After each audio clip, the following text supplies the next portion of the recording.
2 Chronicles chapter 25. Amaziah was 25 years old when he became king, and he reigned in Jerusalem 29 years. His mother's name was Jehoadan. She was from Jerusalem. He did what was right in the eyes of the Lord, but not wholeheartedly. After the kingdom was firmly in his control, he executed the officials who had murdered his father the king. Yet he did not put their children to death, but acted in accordance with what is written in the law, in the book of Moses, where the Lord commanded, "Parents shall not be put to death for their children, nor children be put to death for their parents. Each will die for their own sin." Amaziah called the people of Judah together and assigned them according to their families to commanders of thousands and commanders of hundreds for all Judah and Benjamin. Then he mustered those 20 years old or more, and found that they were 300,000 men fit for military service, able to handle the spear and shield. He also hired 100,000 fighting men from Israel for 100 talents of silver. But a man of God came to him and said, "Your Majesty, these troops from Israel must not march with you, for the Lord is not with Israel, not with any of the people of Ephraim.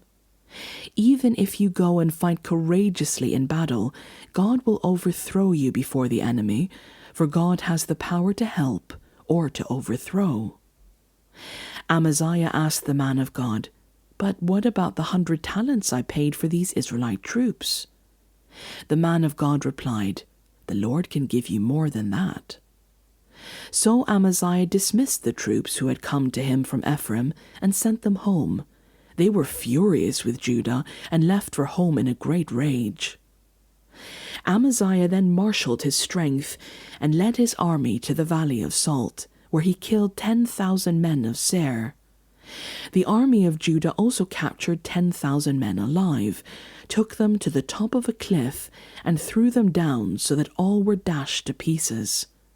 Meanwhile, the troops that Amaziah had sent back and had not allowed to take part in the war raided towns belonging to Judah, from Samaria to Beth-horon. They killed 3,000 people and carried off great quantities of plunder.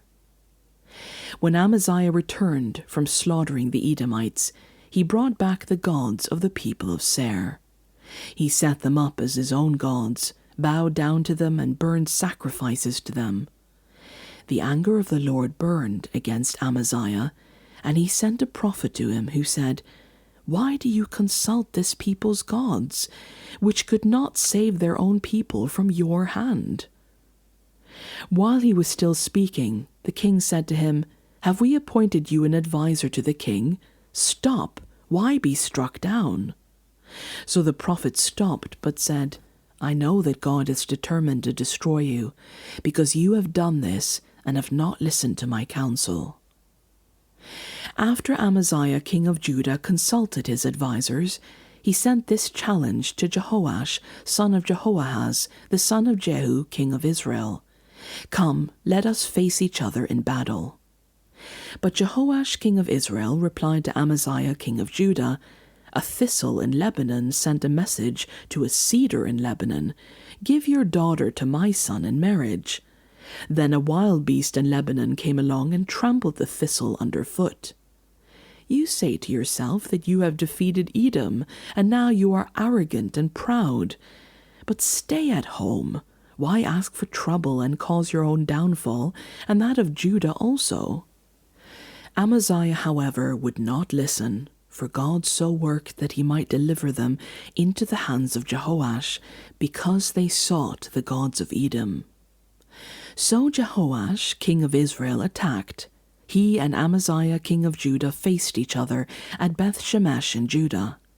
Judah was routed by Israel, and every man fled to his home. Jehoash, king of Israel, captured Amaziah, king of Judah, the son of Joash, the son of Ahaziah, at Beth-shemesh. When Jehoash brought him to Jerusalem and broke down the wall of Jerusalem from the Ephraim gate to the corner gate, a section about 400 cubits long, he took all the gold and silver and all the articles found in the temple of God that had been in the care of Obed-Edom, together with the palace treasures and the hostages, and returned to Samaria. Amaziah son of Joash, king of Judah, lived for 15 years after the death of Jehoash, son of Jehoahaz, king of Israel. As for the other events of Amaziah's reign, from beginning to end, are they not written in the book of the kings of Judah and Israel? From the time that Amaziah turned away from following the Lord, they conspired against him in Jerusalem, and he fled to Lachish. But they sent men after him to Lachish and killed him there. He was brought back by horse and was buried with his ancestors in the city of Judah.